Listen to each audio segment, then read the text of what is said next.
Kanca-kanca Kurawa wis padha siap kabeh. Sing sadurunge budal gegladi, budal latihan kudu wis padha markidang. Ngerti apa ora markidang ya apa?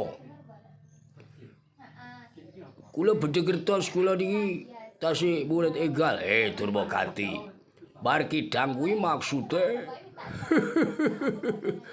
mari kita madang aja lali madang dhisik.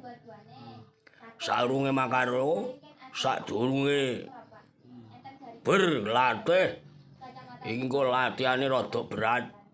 Kudu latihan dhisik. Latihan gegladi iki engko rada berat latihan dhisik. Pokoke madange aja dilalekke.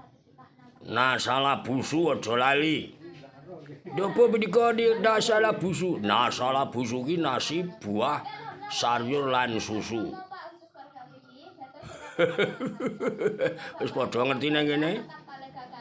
Sampun mangertos. Kakak Dursasana, kula wis ngerti. Ayo, lek wis ngerti disiapake, gamane aja sampe lali. Gaman dinge gegladen mengko lading tumbak keris kudu digawa. Kaya tongkat-tongkat kuwi ya kudu digawa. Kula gadah tongkat pramuka. Ora dadi soal digawa kabeh. Tongkat pramuka ya oleh. Pokoke tongkate dawa. Sing kena dingge latihan mengko. Nggih. Ngestihake dawuh kula dok. Ya. Senajan to awakmu ki lek ngomong ora cetha aku wis ngerti Durmagati. Ya. Saiki latihane mengko iki nek guru anyar jenenge Begawan Jaya Jenggirat. Sinten menika iki guru anyar, iki pendhita. Ya mbiyen tau dadi pendekar. Jaya Jenggirat teko negara Carangkusuma. Pokoke kabeh wae kudu manut karo Begawan Jaya Jenggirat. Nggih, ngastake dawuh.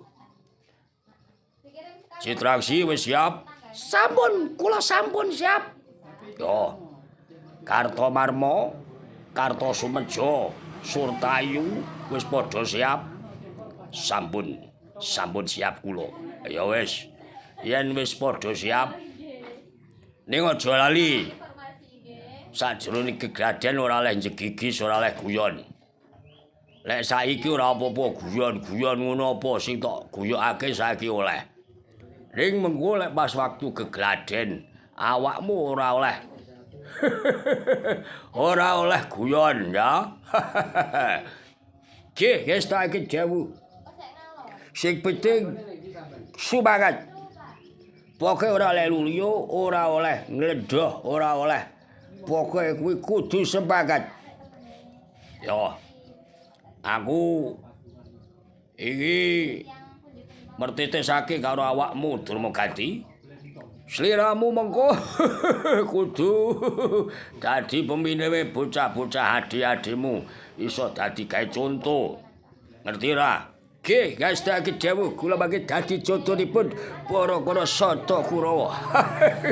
Iya, pancene kudu ngono awakmu kuwi salah suwijining satriya sing senajan omongane bindeng ning ora dadi soal. Awakmu duwe semangat. Nggih, kula sakmenika duwe semangat menika.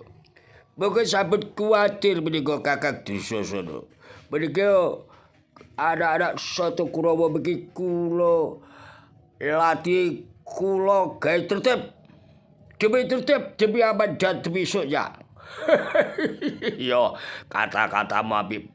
Pokokipun menika demi indah, demi kebersamaan. Latihan para kanca-kanca Kurawa, latihan siji mbaka siji, ora oleh kruyuk mengkruyuk. Ora oleh aja lek kruyukan lek pengin apa kuwi bertanding ora oleh kruyukan. Kae, kowe tau roh kata-kata sing ngene kae. Pripun kata-katanipun ingkang kados pundi? Kata-katane sing ngene kae. Candak tali gocine cekel ceng kae ngerti ra kowe? Nggih, kula ngerti menika sabut viral menika. Ayo. Dadi iki engko latihane ning lapangan sebelah etan kono. Ning kono ya ana bakulan. Ning saurunge bakulan aja tuku dhisik. Aja mok tukoni bakule, mengko lek wis bar latihan tukonono ora dadi soal. Nggih, menika langganan kula soto menika, soto babat. Awakmu yo seneng ning kono to. Nggih. Kula niki seneng soto babat. Yo. Ning iki mengko yo bocah-bocah para kanca-kanca soto Kurawa aja sampe sing ana absen utawa ora mlebu. Mergo iki gurune mbayar.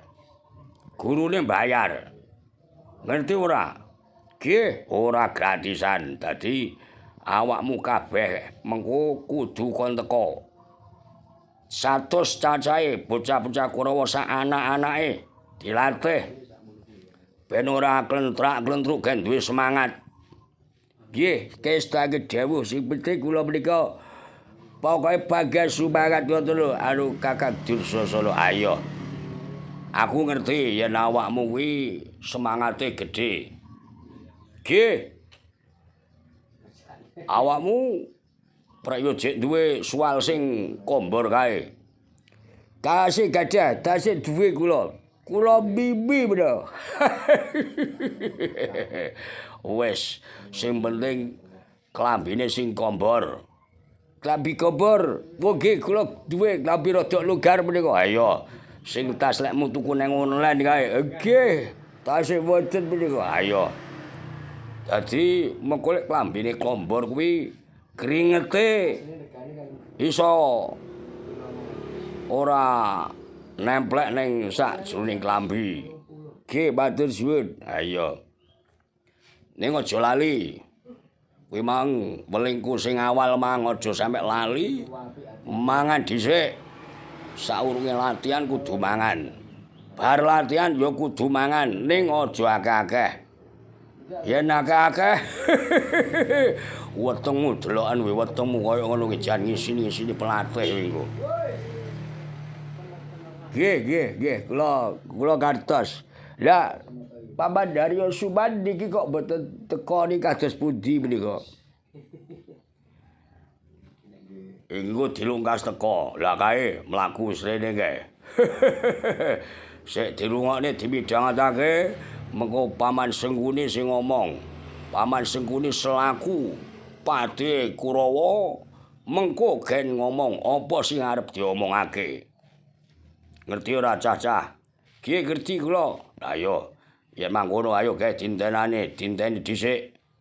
Sajae kok karo nggawa Begawan Jaya Jinggirat. Nggih, monggo dipun ratos kemawon. Ayo. Ayo, kono. Lingguh. Monggo Man. Man Haryo. Monggo, pinarak.